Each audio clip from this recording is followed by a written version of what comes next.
reason, independence, privacy.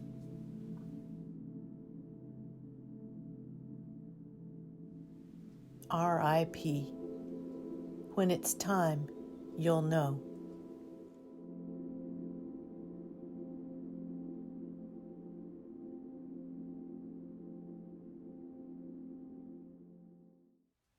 He has always been this way. Dark clothes he likes especially, dark pants, sweaters, and socks to match. He doesn't talk. He doesn't say much. He never learned that to meet people he must ask them questions or talk about himself. He wouldn't know what questions to ask them. Well, there are a lot of questions in his head, but he doesn't ask them. He never asks. And as for talking about himself, well, that's his own business. He likes his privacy. He lives in a small house with his daughter. Well, it must be his daughter, but she could have come with the house. He doesn't remember. He shrugs when he thinks about the past. He never had a wife. He doesn't believe in wives. He doesn't think it should be mandatory to share anything with anyone. Thoughts, feelings, bed included. It's just as well he doesn't share his bed with anyone. He thrashes all night. He can never sleep well at night, or in the daytime either. His daughter goes to school during the day, and amazingly enough, she is quite animated and talkative. She has many friends and no secrets from anyone except maybe her father. She is a little afraid of her father. He is the one person who will hardly talk to her. After dinner, he tells her to play outside, or read, or do something by herself, which she does, relieved of his presence. Soon it is dark and night, and he pats her head and turns out her light. The glare from the hotel across the street always flashes and shines into her room, but she is used to it, so she falls asleep. She dreams happy dreams, where she is riding on the wings of her friends and laughing and drawing beautiful pictures. She never hears her father go into the locked gray closet. She never hears him pull out certain instruments she has heard about. She has very little contact with her father, but he treats her well. During the day, he works. It doesn't matter what he does. He is just not a salesman or a teacher or anyone that deals with many people. Rather, there are many people around him, all working, but none of them talking much, and especially not to him. He does his job efficiently and quietly, but at the same time is able to watch everyone around him and listen to all of their conversations without being noticed. Here is one of them. She showed up on my doorstep completely intoxicated. She had a friend with her who was sleeping in the bushes. She seems like a nice girl, though. Yeah, she is.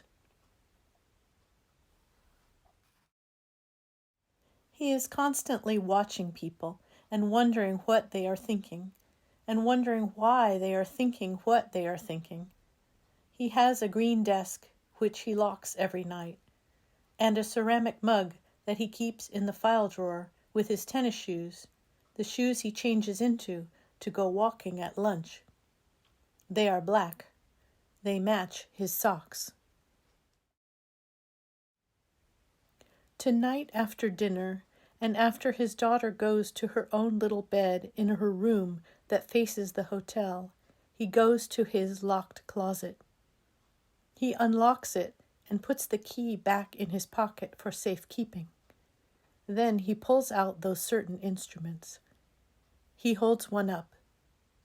But then he turns because he hears the floor creaking, and he sees it is his daughter in her pajamas, blinking and rubbing her eyes and hesitating. "What are you doing here?" he asks finally, hoarsely.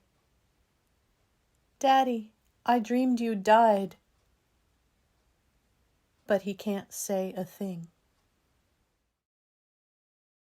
"What's that for?" she asks, pointing to the object in his hand.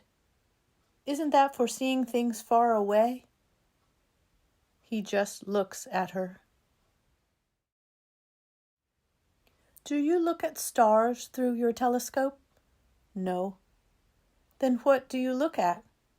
"People." "Doing what?" "Just people." "The people in the hotel?" "Yes." "Why?" "I don't know." "Can I watch you?" "Go to bed." "Why can't I stay with you?" "I want my privacy." "Are you mad at me?" "No." She turns around. She runs back to her room. Then she comes back, slowly. "Daddy?" "What?" "Do you have any friends, or do you just have your privacy?"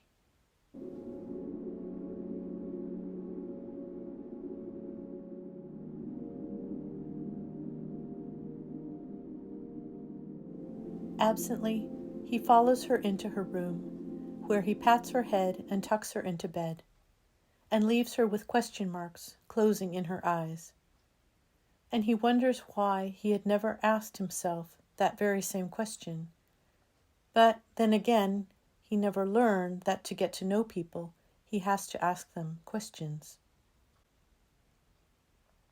He puts the telescope in the closet and pulls notebooks and notebooks off of the shelves and scatters them across the floor, all the same color notebooks, all with the black and white cover of the college composition book. But they hold a different sort of book knowledge. He flips through the pages. "But I couldn't," understanding nothing more than, "It is inevitable they will soon. Lying constantly has proven."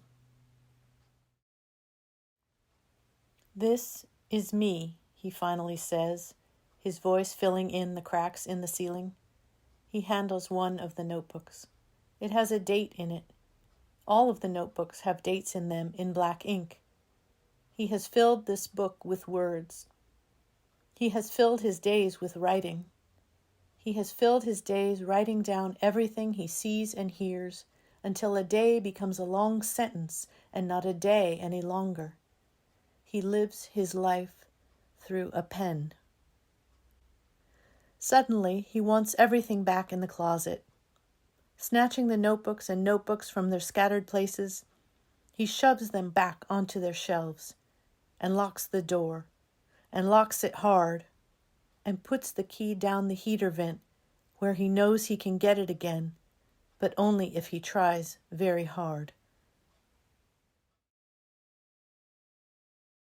Then he sits down to think, with his back to the hotel across the street, but with the light flashing and shining across the room. Hotel, who'll tell? Hotel, hotel, hotel. Never mind the Mohawk superfine paper or the Universe 75 type, or that there are 2 type styles in this case and she is getting real tired of picking through them. Never mind that there are 2 editions, each with a different set of silk-screened images. In fact, never mind the sampling of Times Roman italic. Is that a new shirt? But I couldn't. She showed up like my best girl, inevitably intoxicated. But I couldn't. She had a friend